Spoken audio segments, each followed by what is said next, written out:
¿Cómo están? Gusto de saludarlos. Soy Eduardo Ponce y en la entrevista del domingo vamos a conversar con Cristian Videla, psicólogo infanto-juvenil. ¿Cómo estás, Cristian? Muchas gracias por venir. Gracias por la invitación, Eduardo. Bueno, siempre nos toca toparnos en esta época del año, cuando ya prácticamente este fin de semana, ya hoy domingo cerramos el periodo de vacaciones, a pesar que el verano se termina ya a mediados del mes de marzo, pero mañana regresan los profesores a las aulas y los alumnos el próximo miércoles. Así es. El 5 de abril se viene horario de invierno. ¿Cómo preparar a los jóvenes y a los más chicos? Mira, la verdad es que ya nos acercamos a este periodo de nuevo, que es un proceso de adaptación, ¿sí? Tenemos que entender que tuvimos casi, ¿cuánto? 2 o 3 meses de vacaciones en los que estuvimos tranquilos, descansamos, y ahora tenemos que volver a retomar nuevos hábitos, ¿sí? O hábitos que ya teníamos ganados hace un tiempo y que necesitamos prepararnos nuevamente con hartas cosas. Yo diría que preliminarmente invitar a la familia a que este momento que se inicia, tanto para los docentes, porque lo podemos ver, son distintas cosas. Por un lado son los profesores, por otro lado están las familias, los niños, también los niños pequeños que vienen por primera vez al colegio. Pero yo diría que es un momento, una invitación a conversar, a dialogar, a motivar principalmente a los estudiantes en este nuevo ingreso.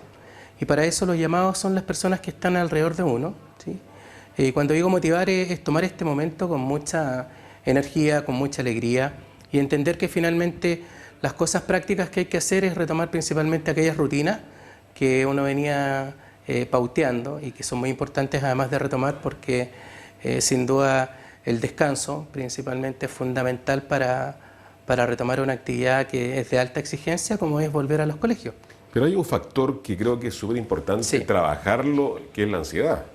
Así es, en el sentido de que es la ansiedad anticipatoria. De hecho, uno se empieza a preocupar previamente cuando ya nos acercamos a los tiempos, pero no solo nos pasa en el mundo particular de en el fondo la ansiedad nos acompaña siempre que tenemos un evento que vamos a retomar. Y yo diría que frente a la ansiedad es principalmente sacar un poco las expectativas de lo que viene y concentrarse en acciones, ¿sí? En conductas o en acciones concretas. En ese sentido, un poco comentar que la tranquilidad va a ir de la mano de principalmente un concepto que es invitar a las familias a hacer planificación y orden, ¿sí? Esto va muy de la mano de cómo tú te manejas con esto. Emocionalmente, yo diría que la invitación es a estar con tranquilidad y con calma. Segundo, a planificar y ordenar. Y tercero, a tener una actitud positiva, de alta motivación, porque los desafíos que vienen hacia adelante requieren mucho como de este compromiso interno, ¿sí? Que tienen las personas. Y en este caso, en tu trabajo profesional con pacientes, ¿sí? ¿Cómo se maneja lo emocional? Ahora existe el apego, ¿sí? Sobre todo los más chiquititos. Bueno, principalmente los pequeños, para citarlos, que van a hacer este cambio de escenario, ¿sí? Salen de sus casas y van a los colegios por primera vez. ¿Cómo manejas eso? Es muy importante, primero, entender que sí hay un apego muy potente, pero uno tiene que promover desde pequeños la autonomía también, ¿sí? Y uno de los grandes saltos de la autonomía es el paso de la casa al colegio, ¿sí? Pero la primera semana, ¿cómo se maneja? Por ejemplo? Es decir, la primera semana es de adaptación. A veces los papás son quienes... Cuando van por primera vez, estoy hablando de los que van por primera vez. ¿Cuál es la recomendación, más que a los papás, las mamás que van a ser las principales que muchas veces... Si no se quiere quedar, obligarlo... Decir, yo creo que nadie obligado está bien, ¿sí? En el fondo, lo que hay que tratar es de ir viendo... Siempre en estas primeras partidas, las primeras semanas son paulatinas, ¿sí? Pero también una marcha blanca a los chilenos. Claro, es una marcha blanca porque en el fondo tenerlos obligados, que estén llorando mucho, me parece que no, pero sí, de a poquito también muchas veces la ansiedad viene más de los padres que de los niños.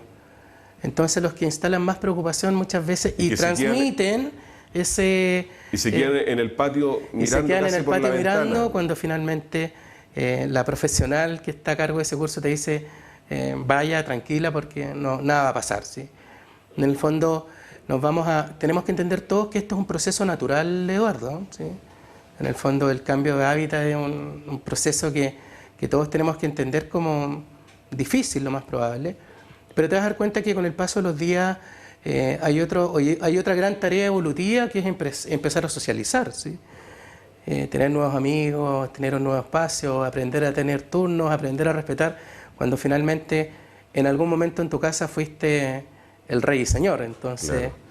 Pero, yo creo que es interesante. Yo diría a los papás ahí que tienen que ir con tranquilidad y de verdad tratar de manejar esto desde es una un cosa proceso natural. de adaptación. Sin duda. Ya, lo más grande es distinto decirle, ya cabro, va a sonar fuerte lo que decir, acuéstate temprano que te levantar temprano. Así es. Ya. Pero en la familia, ¿cómo organizarse cuando hay un grupo familiar que, por ejemplo, 3, 4 niños van al colegio y no generar estrés, no tan solo los niños, sino que los papás? Es que previamente, en el fondo, hoy día, esto cómo se organiza con logística, aunque suene muy organizacional, hay que ordenar las cosas previamente en casa, ¿sí?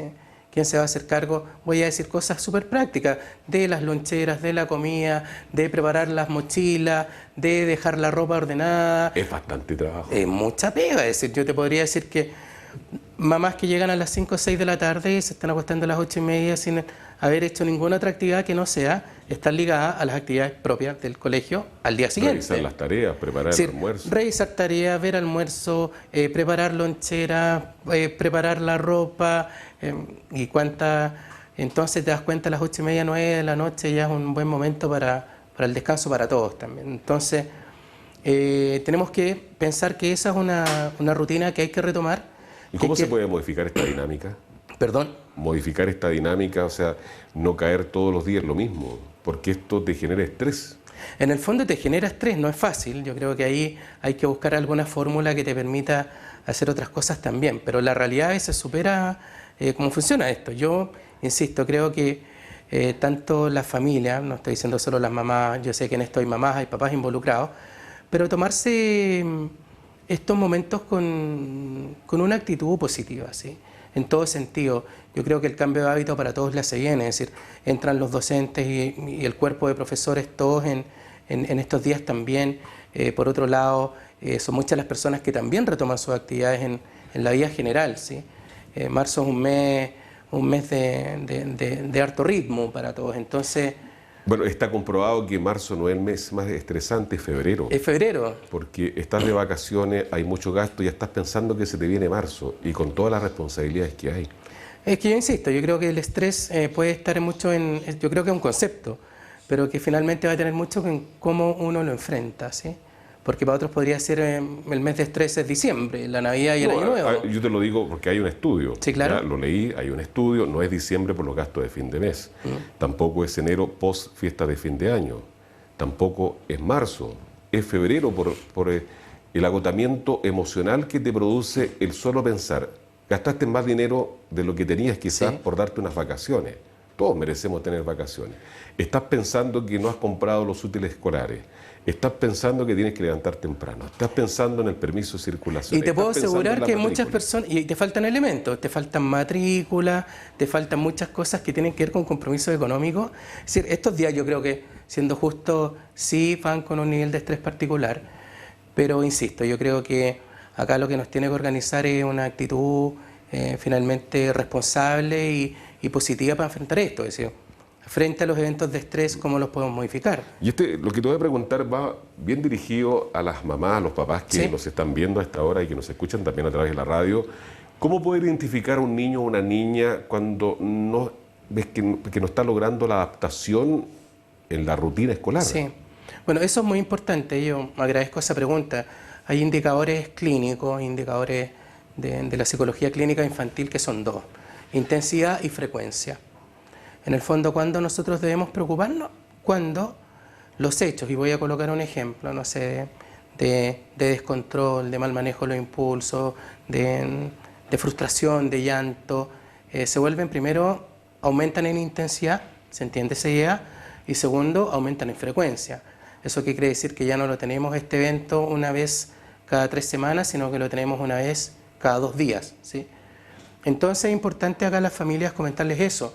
Deben ser capaces de poder identificar en qué sentido esto se vuelve más agudo y también se vuelve más reiterativo en el tiempo, ¿sí? Porque finalmente tú me puedes decir, tenemos 2 semanas de adaptación puesta en marcha, ¿sí?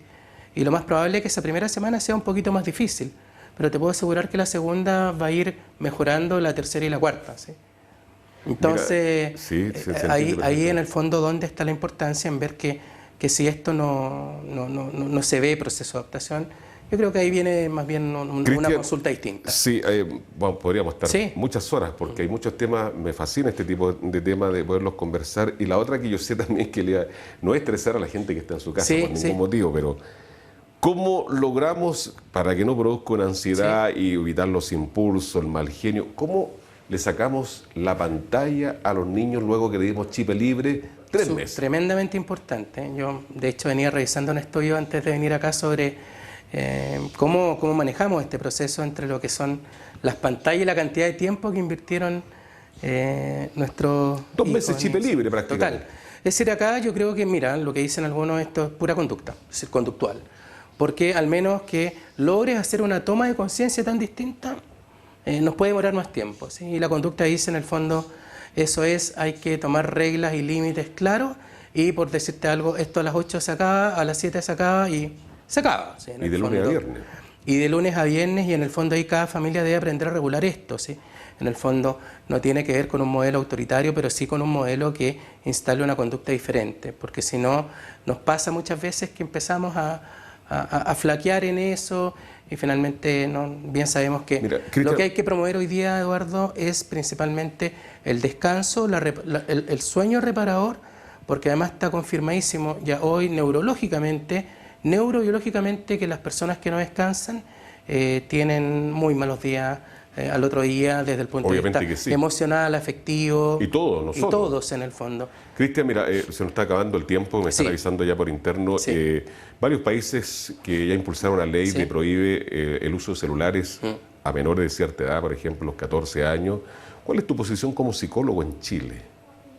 A la prohibición, yo creo que en el fondo la prohibición siempre tiene que ir de la mano de la responsabilidad de los adultos, ¿sí? Yo siempre he La pensado regulación, tú eres más... ¿Perdón? ¿Tú te guías más, preferirías la regulación más que la prohibición? Yo iría por la regulación, porque Ya. sí creo que no podemos satanizar la tecnología, ni los teléfonos, ni las redes, ni muchas cosas que bien sabemos que también podríamos tener un debate respecto a cuáles son los Claro, pros y porque los el control contras. lo tienen los papás. Son los pros y Tráelo los para acá. contras, pero claramente acá la tarea la tienen los adultos, porque son finalmente los adultos los llamados a tener que ordenar y regular la pantalla en el fondo. Creo que ahí, insisto, lo que tiene que ver con contenidos, lo que tiene que ver con control parental, y es un gran desafío porque bien sabemos que esto hoy día está cada vez más desatado y estamos todos incluidos un poco en esto. Entonces, creo que es bien interesante cómo podemos ir haciendo educación, ¿sí? Cómo nos podemos ir entrenando también. Fuimos felices por 9 horas el martes en la noche y miércoles la madrugada pasado. ¿Te Sí, acuerdas? claro. Con el corte de luz. Así es. No había nada. No había nada, sí. Hubo un momento de tranquilidad y paz total en el que Me podías hizo recordar la década de los 80. No, maravilloso, en el fondo. Sin connotación política, No, obviamente, pero sin se duda. cortaba la luz. Pero era cosa de mirar al cielo y tener un silencio Claro. y una desconexión de Y en temas. este tema lo tienen la responsabilidad de los papás, ellos tienen Sin que duda. regular la televisión, Sin el duda. juego. Y en Ahora el que están los fondo, juegos en línea. pero además también en el fondo tiene que ver con otra idea, es decir, yo como papá, si no soy capaz de dar el ejemplo respecto a la tecnología, difícilmente voy a poder... O sea, como hijo, no, que guarde el celular. Claro, en el fondo, como dicen algunos, tiene que ver con esta idea de cómo hago que pueda declarar algo y cumplirlo. Claro. Creo que ahí tenemos un desafío para todos. Cristian, se nos acaba el tiempo. Un agrado poder conversar Yo la contigo. verdad es que muy agradado, ojalá hagan más de estas entrevistas. Sí, porque... me fascina hablar de este tipo de temas, socializar un poco con la gente, y son cosas tan básicas que todos las sabemos, pero que a veces no tomamos Sin conciencia duda. y no las aplicamos, no tenemos una regulación, hay que tener una planificación. Y por eso la invitación es lo siguiente, somos conscientes de lo que nos pasa, pero de ser conscientes tenemos que ir a la acción. Y ahí es donde a veces Ahí fallamos. fallamos. Muchas gracias, que estés muy Muy bien. amable, muchas gracias. Vamos a la pausa, quédese con nosotros, ya regresamos con el resumen de noticias.